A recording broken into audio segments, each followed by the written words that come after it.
బహూనాం జన్మనామంతే జ్ఞానవాన్ మాం ప్రపద్యతే వాసుదేవాః సర్వమితి సమహాత్మా సుదుర్లభః అంటున్నాడు శ్రీకృష్ణ భగవానుడు శ్రీమద్ భగవద్గీతలో. అంటే దాని మీనింగ్ ఏంటంటే అనేక జన్మల పుణ్య ఫలితంతో ఒక మహాత్ముడు తెలుసుకుంటాడు. ఏమని అంటే సమస్త విశ్వమంతా కూడా వ్యాపించింది ఆ వాసుదేవుడే, పరమాత్మనే అనే విషయాన్ని తెలుసుకుంటాడు. అట్లాంటి మహాత్ములు చాలా అరుదుగా ఉంటారు అని చెప్తున్నాయన. బహూనాం జన్మనామంతే జ్ఞానవాన్ మాం ప్రబద్యతే. అనేక జన్మల తర్వాత వాళ్ళు చేసినటువంటి సాధనల ఫలితంతో సమస్త విశ్వమంతా వ్యాపించి ఉన్నది పరమాత్మనే అని తెలుసుకుంటాడు. మరి ఇక్కడనే ఒక క్వశ్చన్ వస్తుంది మనకి. సమస్త విశ్వమంతా వ్యాపించి ఉన్నది పరమాత్మనే అయితే మరి రాజు, పేద, ధనిక, లేకపోతే ఈ కష్ట నష్టాలు ఇవన్నీ ఎందుకు ఉంటాయి అంటే యాక్చువల్లీ ఇదంతా డివైన్ డ్రీమ్. ఇది నిజానికి ఏవి లేవు.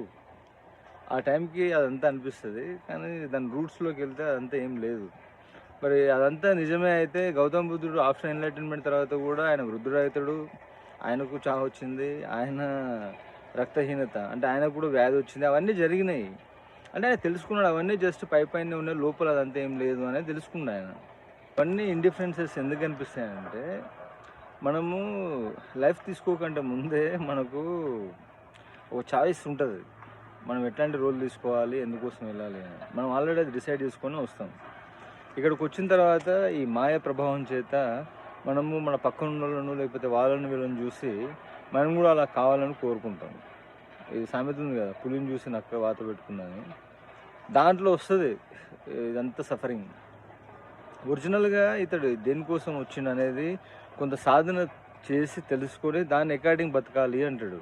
లైఫ్ అనేది లోపల నుంచి బయటికి బ్రతకాలని ఓషో అంటే స్వామి వివేకానంద ఒక దగ్గర ఏం చెప్తాడంటే మొట్టమొదట ఎవరైనా సరే అంతర్యాత్ర చేసి వాళ్ళు దేనికోసం వచ్చిర్రు, వాళ్ళ యొక్క జీవిత లక్ష్యం ఏంటిది, పరమార్థం ఏంటి అనేది తెలుసుకొని తదనుగుణంగా వాళ్ళు జీవించాలి. మొట్టమొదటి చేయాల్సింది ఆధ్యాత్మిక సాధనే అంటాడు ఆయన. నిజానికి కొంతమంది దగ్గర చాలా డబ్బు ఉంటుంది, వాళ్ళకి ఏ సమస్యలు లేవనుకుంటాం. అందరికీ అన్నీ ఉంటాయి, వాళ్ళ దగ్గర డబ్బు ఉండొచ్చు అంతేగాని మిగతా అన్నీ లేవని మనం అనుకోవద్దు. ఎందుకంటే జీసస్ బైబిల్లో చెప్తాడు కదా, ఒక ఒంటెనైనా సరే సూది బెజ్జంలో నుంచి దాటగలదేమో కానీ ఒక ధనవంతుడు కూడా దేవుని రాజ్యంలో ప్రవేశించలేడు అని. ధనము అని అంటే ఇక్కడ మనము